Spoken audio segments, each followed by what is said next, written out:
Place to Go. Where did that start? Oh, actually, that evolved a lot. You know, that's interesting. That's the one song on the record that I had. Every song on the record I co-arranged with Todd. I really should say that's mostly his arrangement. Because what happened with that is, that originally was a really, again, that was like a 10-minute song. And it started very slow, like a...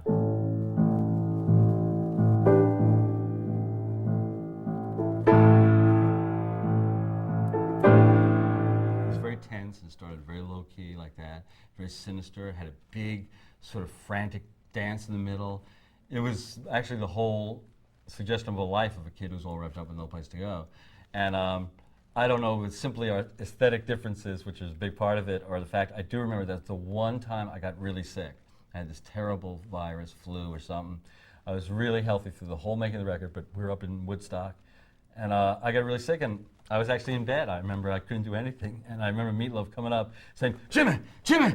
And he's like pulling me out of the bed. He's like, get out of the bed. Todd's ruining the song. He's going to ruin it. Come, Jimmy, come on. Because Meatloaf did all this other stuff, and it was so, you know, it was like the others. It was a big, elaborate epic.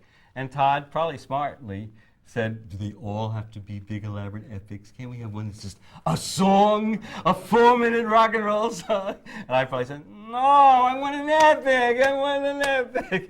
And I remember me trying to pull me out of the bed. I said, I can't, man, I can't. He said, but it's going to ruin it. And it was pretty much Todd's arrangement. It's brilliant. I mean, it's a great arrangement. And he was probably right. It should have been. You know, nothing was changed musically, but he just really streamlined it. And then it was cool because we got Edgar Winter to come in and play saxophone on it. And that was funny. That was at Todd's studio, and this strange albino saxophonist arrives and hits notes that don't even exist. And it was cool. But that was one take too. And that was though he did keep. I always did have it ending that way. It was I called it my Led Zeppelin tribute, where it's so fast in the ending.